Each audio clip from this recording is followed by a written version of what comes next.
Shalom Aleichem, Bapak Ibu Guru hebat di mana saja berada. Salam Guru Penggerak, salam dan bahagia. Jumpa lagi bersama saya, Yosias A. Putnarubun, calon Guru Penggerak Angkatan 9 dari SMP YPK Fakfak, Provinsi Papua Barat. Di saat ini, saya akan menjelaskan tugas dari modul 1.1, yaitu koneksi antar materi, kesimpulan, dan refleksi. Adapun pertanyaan pemantik yang menjadi acuan dalam penyusunan kesimpulan dan refleksi di saat ini adalah yang pertama, apa yang Anda percaya tentang murid dan pembelajaran di kelas sebelum Anda mempelajari modul 1.1. Yang kedua, apa yang berubah dari pemikiran atau perilaku Anda setelah mempelajari modul ini? Yang ketiga, apa yang dapat segera Anda terapkan lebih baik agar kelas Anda mencerminkan pemikiran Ki Hajar Dewantara?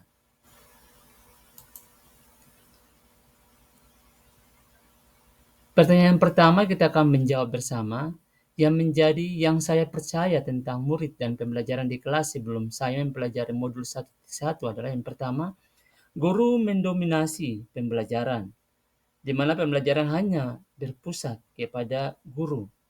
Yang kedua, pembelajaran berfokus pada ketercapaian materi dan KKM. Yang ketiga, guru kurang memahami karakteristik anak. Saya cenderung menyamaratakan kemampuan anak dengan melakukan pembelajaran yang sesuai dengan zona nyaman saya tanpa memperhatikan perbedaan anak. Yang keempat, peserta didik pasif dan motivasi belajar rendah. Saya sering merasakan saat menjelaskan materi, mereka lesu dan tidak bersemangat. Kemudian saat saya bertanya kepada anak-anak apakah ada pertanyaan, mereka hanya diam. Yang kelima, suasana kelas yang tertib, tenang, dan anak-anak memahami materi adalah fokus utama saya.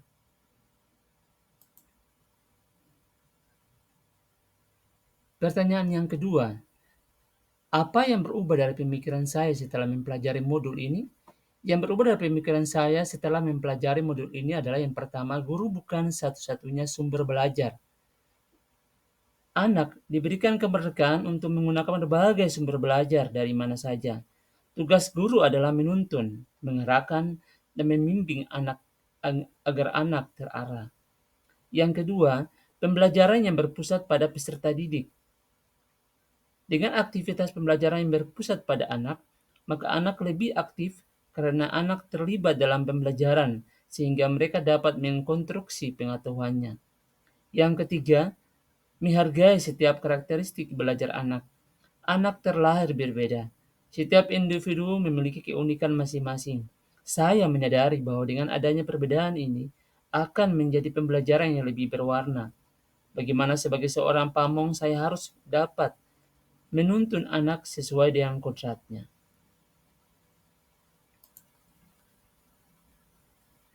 Yang berubah dari perilaku saya setelah mempelajari modul ini adalah yang pertama, mengemas dan mendesain pembelajaran secara menarik agar motivasi belajar peserta didik meningkat.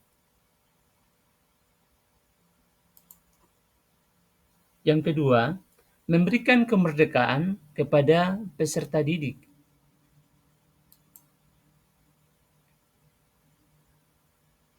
Contohnya, menyelesaikan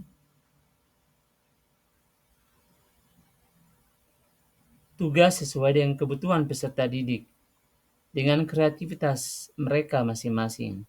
Yang ketiga, guru lebih cermat melihat bakat anak melalui observasi, wawancara, maupun pendekatan personal agar kita lebih dekat dengan anak. Yang terakhir,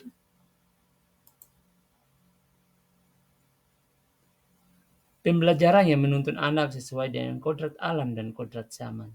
Tugas guru untuk menuntun anak sesuai dengan kodrat alam dan kodrat zaman melibatkan pendekatan yang mengakui nilai-nilai budaya, karakter, perkembangan zaman, dan proses pembelajaran.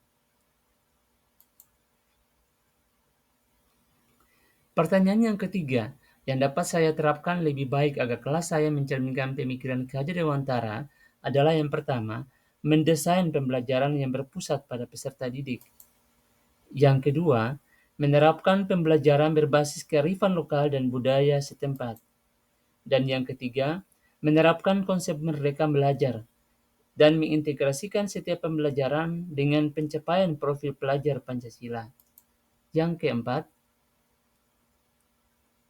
pembelajaran mengutamakan aspek budi pekerti. Yang kelima,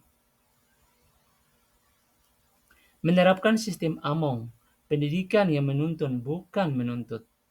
Yang keenam, pembelajaran sesuai dengan kodrat alam dan kodrat zaman. Dan yang terakhir, yang ketujuh, mengintegrasikan games edukatif dalam pembelajaran. Kesimpulan yang saya peroleh adalah yang pertama, pendidikan adalah menuntun anak sesuai dengan kodrat alam dan kodrat zaman. Yang kedua, pendidikan bukan hanya ilmu akademis tetapi perlu penanaman budi pekerti yang baik. Yang ketiga, pendidikan sejatinya adalah berhamba pada anak. Akhir kata, ada kata bijak yang mengatakan guru yang baik dapat menginspirasi harapan, menyalakan imajinasi, dan menanamkan kecintaan belajar. Guru adalah ujung tombak generasi tunas bangsa. Gurulah yang pertama mengukir akan dijadikan apa generasi muda ini. Terima kasih, salam dan bahagia, Guru Penggerak Angkatan 9.